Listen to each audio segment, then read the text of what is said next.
de morte celular, né? De necrose, de apoptose. Vai ter uma aula mais específica desses temas.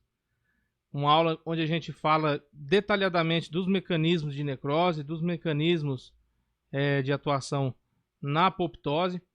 Mas antes de chegar nessa aula, eu quero pelo menos terminar a parte de resposta celular ao estímulo nocivo, né? Ao estresse. E aí depois a gente vai fazer esse detalhamento aí na necrose e na apoptose. Beleza? Para não ficar muito maçante também, tipo 2 aulas direto a gente falar de necrose e de apoptose. Então, eu fiz essa divisão para a gente ter uma didática melhor. Tranquilo? Bom, falamos de necrose, falamos de apoptose, falamos de hipertrofia, né? Falamos de hiperplasia. Então vamos falar hoje de atrofia. Bom, quando a gente fala de atrofia, a gente já tem em mente aquela pessoa, aquele paciente desidratado, né? Aquele paciente bem raquítico mesmo, assim, que tá pele e osso, né? Vamos ver o que tem a ver isso daí. Então, quando eu falo o termo atrofia, eu tô falando ali da redução de tamanho, né? A hipertrofia, como eu tenho um aumento do tamanho da célula, que resulta ali no aumento do tamanho do órgão, do sistema que seja, a atrofia eu já tenho a redução desse tamanho, né? Seja do órgão, seja do tecido, beleza? Então eu reduzo o tamanho, beleza? Então esse tecido, esse órgão tende a diminuir. Tranquilo? O que acontece? Essa atrofia, no mesmo esquema lá da hipertrofia, da necrose, né? No caso da morte celular falando, ela pode ser tanto fisiológica, tanto ela pode ser patológica. Lembrou, né? Quando eu falo fisiologia, eu estou falando de um processo normal, um processo que faz parte ali, entre aspas, ali, a grosso modo falando, faz parte do sistema, né? Faz parte ali do decorrer fisiológico ali da funcionalidade daquela estrutura. Então, o que acontece? Existem certas estruturas embrionárias lá, né? Falando aqui da notocorda, falando do duto tireoglosso. Essas estruturas, que são aí chamadas de estruturas embrionárias, elas são suscetíveis a sofrer a essa atrofia fisiológica durante o desenvolvimento fetal, né? Essa notocorda ali, esse duto, né? Esse canal tireoglosso, ele vai perdendo ali a função ali durante o processo embrionário, né? No mesmo caso do útero, o útero grávido, né?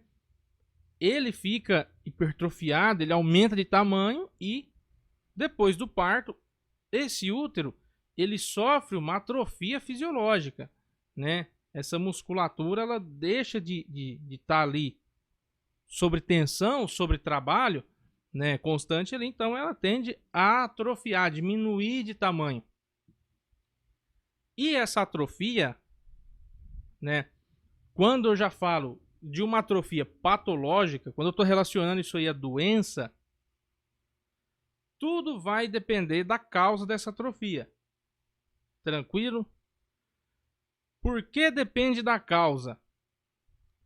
Porque ou essa atrofia ela pode ser generalizada, ela pode ser uma atrofia geral do sistema, geral do corpo, ou ela pode ser local. Tranquilo? Então, dependendo da causa, ela pode ser ou localizada ou ela pode ser generalizada. Aqui na frente a gente vai ver a distinção disso daí, de local para generalizada e como vai vir esse termo aí frente a essa patologia. Causas mais comuns de atrofia são: primeira coisa, a redução da carga de trabalho, né? A famosa atrofia de desuso. Doutor, o que eu uso pouco, então vai atrofiar, vai diminuir de tamanho, né? Gente que ficou preocupada. Não é bem assim, calma. Na maioria das vezes, sim. O que deixa de ser usado, o que não está exercendo carga de trabalho, de musculatura, né, de tecido, vai ter uma redução, beleza? De tamanho ali devido à redução de carga de trabalho, tá? Um exemplo aqui, ó. O osso fraturado, ele é imobilizado pelo gesso, né? Você vai, faz a atadura gessada lá no paciente, você faz aquele cilindro de gesso. Quando você retira o gesso do teu paciente, o paciente vai olhar, ainda mais se for fratura de braço, né, de membro inferior, membro superior, o paciente vai olhar e falar assim: mas meu braço ficou mais fino que o outro, né? Não é que o braço ficou mais fino devido à fratura, é que o braço ficou mais fino devido a essa atrofia por desuso, né? A essa atrofia por redução de carga de trabalho. O braço ficou imobilizado, parou de mexer, parou de pegar peso, tranquilo? Membro inferior, mesma coisa, tá? Então, é bem comum isso daqui. A hora que você retira o gesso lá do seu paciente, lá no teu PS lá na sala de gesso lá, o técnico vai tirar o gesso, o paciente vai: doutor, mas ficou um braço mais fino, ficou uma perna mais fina, tá? É atrofia por desuso. Você orienta o seu paciente: isso aqui não, isso aqui é normal, tal. Isso aqui, de acordo com você for movimentando essa perna, fazendo sua fisioterapia, voltando a exercer a função desse membro aí, vai voltando, vai retomando esse ganho de massa, beleza? Quando essa redução, quando essa atrofia, né, essa diminuição do tamanho da célula, ela quando eu falo que ela é reversível, é quando eu tenho uma retomada dessa atividade.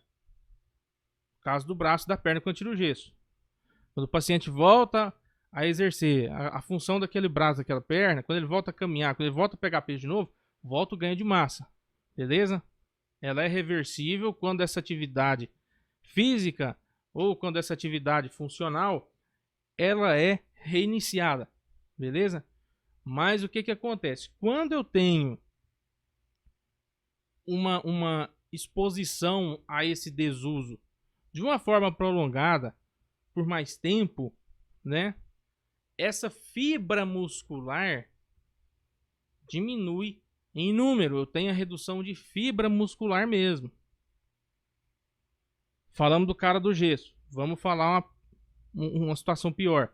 Quando o paciente tem aquelas fraturas expostas, né, aquela fratura mais complexa, e tem que colocar aquele tutor externo, né, aquela famosa gaiola ali por fora, né, que ela fica parafusada ali de fora do membro. Então ali você vai ter um paciente que vai estar com aquele membro ali pelo menos parado ali 2 meses, 3 meses, 6 meses, vai depender da lesão. Então ali você já começa a ter uma redução de fibra muscular devido à apoptose, beleza? Outra coisa aqui, da mesma forma que diminui de tamanho lá a fibra muscular, pode ter o aumento de reabsorção óssea, tá? Então, essa redução de fibra muscular, essa atrofia por desuso aí, dependendo do tempo, ela pode vir acompanhada aí por um processo aí osteoporótico, tá? Ela pode vir acompanhada aí de uma osteoporose, beleza? Osteoporose por desuso, porque aumentou a reabsorção óssea. Alguma dúvida, gente? Tá de boa, né? Até agora tá tranquilo. Outra situação aqui. é quando eu tenho a perda da inervação, né? Determinado membro lá foi seccionada a inervação. No caso do trauma também a gente fala quando você tem colisões veiculares aí onde tem lacerações traumáticas, onde o paciente perde nervo, você futuramente vai ver essa atrofia por desnervação. Tranquilo? Vamos ver aqui, ó. O metabolismo e a função normal do músculo esquelético depende do seu suprimento nervoso. Beleza? Uma lesão de nervo leva à atrofia da fibra muscular, né? A atrofia muscular, que é suprida por esse nervo. Então, quando você tem a ruptura de inervação, você tem a perda de inervação local ali, você vai ter atrofia por desnervação. Outro tipo de atrofia, né? Temos a atrofia pela diminuição do suprimento sanguíneo. Como que seria isso daqui? Simples. Eu tenho uma redução daquela vascularização ali, eu tenho uma redução do fluxo sanguíneo local, né? Essa redução, para fazer essa atrofia, ela tem que ser de uma progressão lenta, para eu ter essa enfermidade aí catalogada como crônica, porque senão ela vira um quadro agudo, né? Então é aquela oclusão arterial que ela vem de uma progressão lenta, e aquele tecido que está deixando de ser irrigado devido a essa oclusão vascular, essa oclusão arterial, falando de artéria, porque a artéria ali é ao geral que vai levar oxigênio, né? Eu vou ter a diminuição do aporte de oxigênio naquele tecido ali, vai diminuir o tamanho da célula, beleza? E na idade adulta, no paciente adulto, né? No adulto em geral, a gente cita como exemplo aqui o cérebro, né? Que sofre essa atrofia progressiva. O que acontece? Geralmente aquele paciente que tem ali uma aterosclerose, né? Uma aterosclerose ali, uma oclusão arterial nas carótidas, né? De uma forma progressiva. Começa a reduzir o fluxo sanguíneo cerebral desse paciente. Então só na carótida ou em algum tronco lá mais para cima também, mesma coisa, tá? Esse paciente começa a entrar num quadro de atrofia cerebral, né? Atrofia senil. O próprio coração também pode passar por isso daí.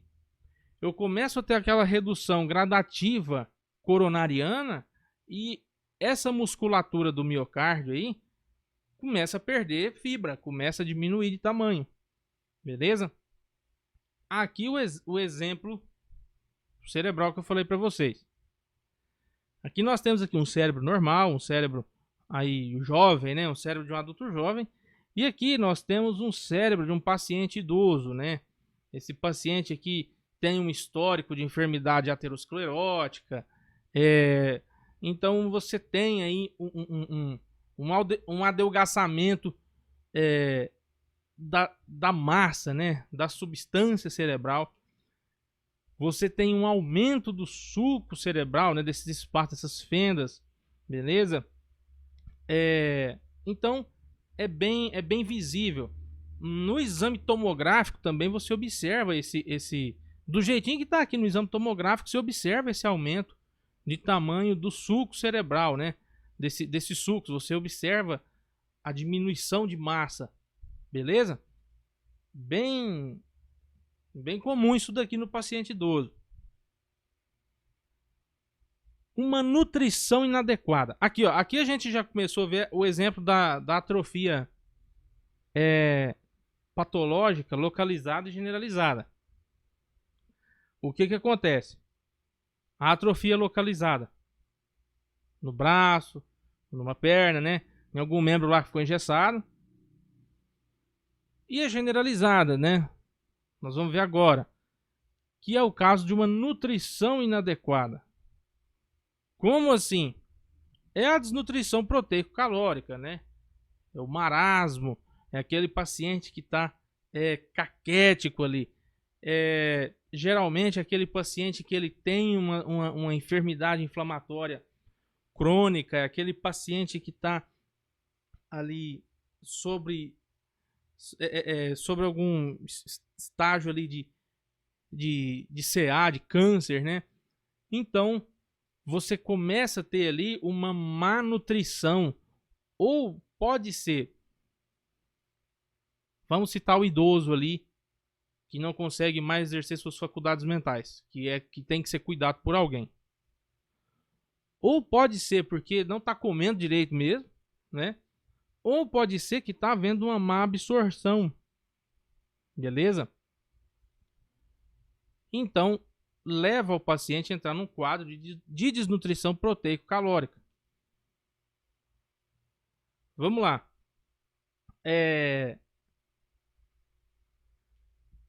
Começa a acontecer o quê? Produção excessiva do fator de necrose tumoral, TNF, beleza? Esse TNF, o que ele faz? Ele é uma citocina inflamatória e ele vai fazer o paciente perder apetite. Ele é responsável pela perda de apetite e pela depressão lipídica. O paciente começa a perder massa, o paciente começa a queimar a própria gordura que está estocada ali. Beleza? Então o paciente começa a ter uma diminuição de massa muscular absurda. É esse paciente que você observa aqui, o paciente que está caquético mesmo, aquele paciente bem magrinho mesmo, quase você observa praticamente a ausência de tecido adiposo, né? Tecido celular subcutâneo, beleza? E naquela situação que eu falei para vocês, ou tá tendo uma má absorção, né? O paciente está comendo normal, ou o paciente não está comendo. Nesse caso aqui, você observa aqui, isso é uma situação lá na África, né?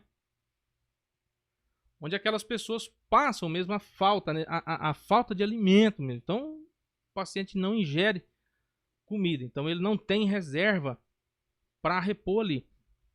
Então, o TNF está subindo, tá subindo. O paciente começa também a não sentir fome. Então, o paciente começa a emagrecer, perder peso e não sentir fome. Beleza? Até no caso de desidratação também, chega-se a um ponto da desidratação que o paciente também começa a não sentir sede não, tá? O paciente começa a tomar água e vomitar.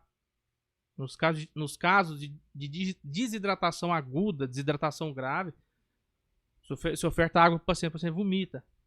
Tá? Então já é aquele quadro de reidratação, de reposição volêmica ali intravenosa. Beleza? Atrofia por perda de estimulação endócrina, né? Quando eu tenho um tecido ali que ele é estimulado por um hormônio e acontece ali desse hormônio, ali aconteceu alguma coisa, esse hormônio para de ser produzido ou diminui demais a produção desse hormônio, né? Um exemplo da mama e os órgãos reprodutores. O que acontece? Você tem que ter aquela estimulação endócrina lá para você ter uma demanda, para você ter um metabolismo normal segundo a demanda dele. Beleza? Ou seja, no caso que a gente falou da mama e dos órgãos reprodutores, né? O que acontece? A mulher começa a perder aquela estimulação estrogênica depois da menopausa. Então, essa paciente começa a ter uma atrofia de endométrio. Mas isso é normal, tranquilo? Você perdeu a estimulação estrogênica ali, né? Que ia manter essa morfofisiologia endometrial aí, beleza? Você começa a ter uma atrofia de epitélio vaginal, uma atrofia de mama, tá? E isso pela baixa estimulação estrogênica. Tranquilo?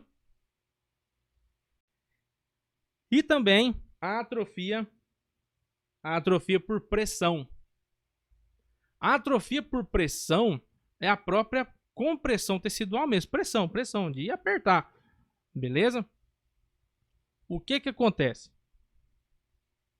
Quando eu tenho um tecido que ele fica ali por um tempo, por um período ali, comprimido, né? Aquele lugar que está comprimido ali, que está sofrendo essa pressão, ele tende a ser atrofiado. Exemplo de um tumor, né? Um tumor benigno que ele está em crescimento. Ele pode causar atrofia aos tecidos que estão adjacentes ali, os tecidos circundentes a ele, beleza? No caso daqueles miomas, né? O mioma, ele tem mioma aí de paciente que você retira mioma de 4 kg, 3,5 kg, 5 kg. Então aquele tumor começa a comprimir tudo que está em volta ali. Então tende a atrofiar esses órgãos que estão circundantes, esses órgãos que estão em volta, beleza? Aqui, o que entra também nesse contexto aqui da atrofia por pressão, né? Quando você tem essa compressão, você tá tendo ali um aumento de pressão sobre esse tecido, então, consequentemente ali, acaba que você tem tá espremendo ali a vasculatura que está irrigando aquele órgão, aquele tecido que está sendo espremido ali. Automaticamente diminui o fluxo sanguíneo naquele lugar, porque está sendo espremido, esmagado, né? Então vem também aí essa falta de suprimento sanguíneo nesse local que está sendo comprimido. Tranquilo? Esse aqui é um clássico que chega aí nos PS da vida, que é aquele paciente que coloca um anel no dedo lá e o dedo também apertadinho, e o paciente começa a ganhar peso, tal, o paciente retém líquido, enche aquele anel, fica arrochado no dedo ali. O que acontece? Esse dedo, aonde está o anel por cima ali, começa a sofrer essa pressão, né? Porque o anel de aço ali não acompanha a circunferência ali que tá aumentando. Então começa a sofrer essa atrofia por pressão. Beleza? Essa situação aqui, ó, isso aqui foi no meu plantão, tá? O que aconteceu? Uma senhora aí de seus 70 e poucos anos, tava com esse anel no dedo aí, sabe Deus quantos anos. Você pode ver que o anel tá até preto, né? Sujeira. A senhora em maus cuidados sanitários ali, terrível, abandonada pela família e tal. Machucou o dedo edemaciou, inchou, e esse anel aí começou a piorar as coisas, até que esse anel não saiu do dedo mais. O dedo edemaciou tanto, né, que chegou ao ponto de prender o retorno, né, vascular ali. Então o dedo começou a inchar demais a conta. E aí conseguimos serrar esse anel. Aí tá o Dr. Hercules dando um joinha para vocês depois da serra do anel, tá? O que acontece? Quando você tem esses episódios desses pacientes que ficam com esses objetos presos, tem duas situações. Tem aquele paciente que você vai conseguir tirar rápido ali, tranquilo, rapidão, tal, você vai serrar o anel do dedo dele ali, vai serrar o pedaço de latão e top. O paciente ficou ali 2 horas, 3 horas exposto àquela pressão.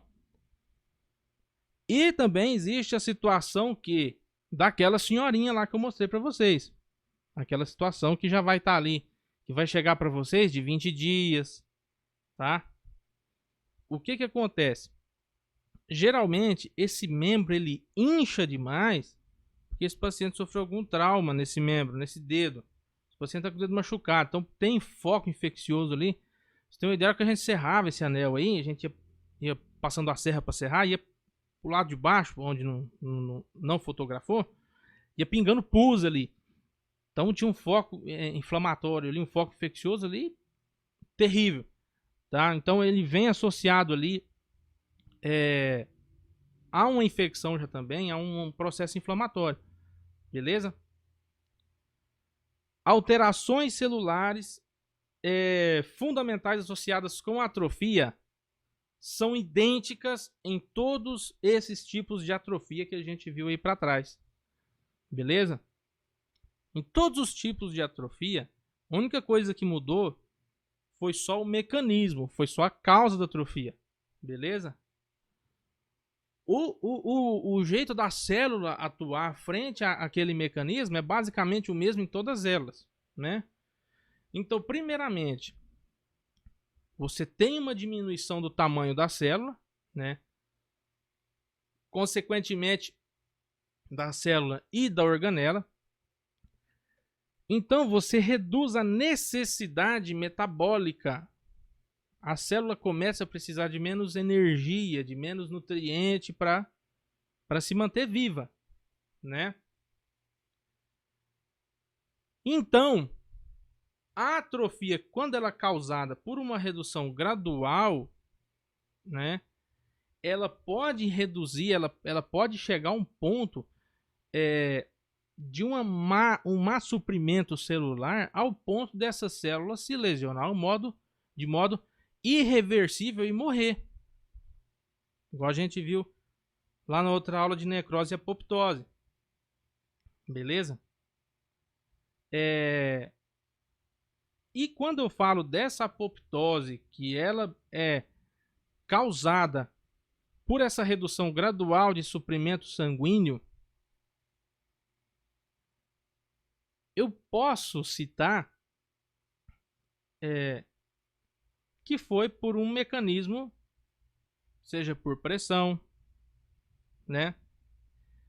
Seja por desidratação, porque o órgão lá atrás, por desnutrição, né? Porque o órgão lá de trás que tinha que mandar nutriente para mim, que tinha que mandar sangue para mim, tá começando a pipocar lá também. Beleza? E quando essa morte celular por apoptose, eu posso dizer que ela contribui para a atrofia de órgãos endócrinos. Quando você tem a retirada de hormônio. Beleza? Ou seja, o exemplo do útero que a gente citou lá. Beleza? Vamos citar os mecanismos aqui, falar dos mecanismos da atrofia. Né? Então, resumidamente, a atrofia é a diminuição, é a diminuição do tamanho da célula, do tamanho do órgão, né? E ela vem ali resultado da diminuição da síntese proteica e o aumento da degradação da proteína na célula, né? Essa síntese de proteína ela vai fazer com que diminua a atividade metabólica.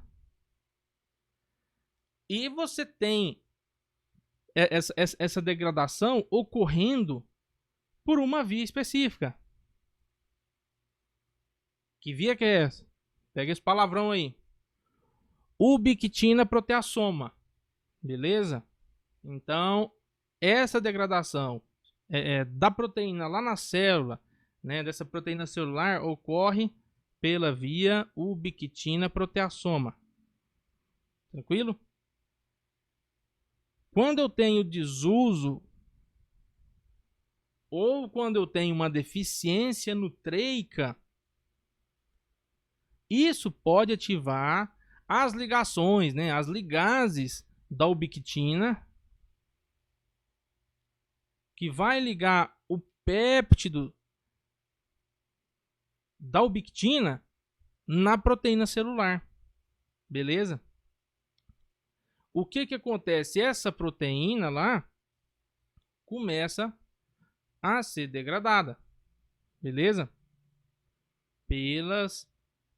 Lá no proteasoma. Tranquilo? O que eu preciso de vocês? Que pelo menos vocês saibam qual é a via de degradação, que é a ubiquitina proteasoma. Tranquilo? Isso pelo menos eu preciso que fique na cabeça de vocês. Vamos lá. Aqui a gente tem o esqueminha, né? Você tem a proteína, você tem a ubiquitina, beleza. Ligou ali, ó. Pá. Quando ligou, você começa a ter a degradação de proteína, beleza? Você tem o proteassoma. Aqui embaixo você tem o BTCI, que é o inibidor da protease. Tranquilo? Ou seja, quando você tem essa união, essa ligação aqui do proteassoma, né? O inibidor da protease e o peptídeo, você começa a ter ali radical livre envolvido. Tranquilo? Beleza?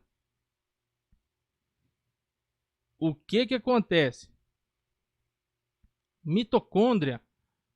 Lembra lá que a célula que está passando pelo processo de atrofia é uma célula que começa a requerer menos energia para se manter viva, né?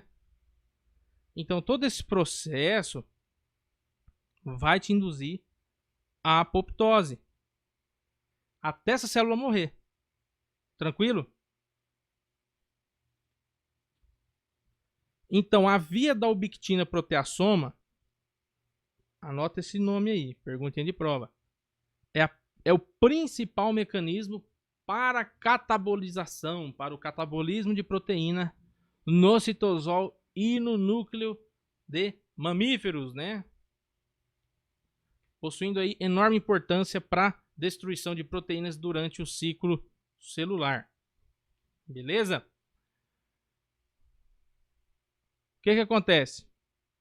Em algumas situações, esse episódio hipertrófico, essa hipertrofia, ela vem ali junto com um episódio de autofagia, né?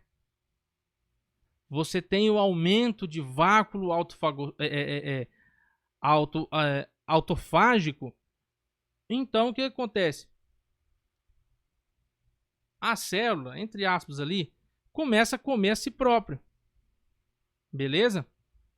Então, você tem ali esse episódio de autofagia associado a muitos episódios de lesão celular.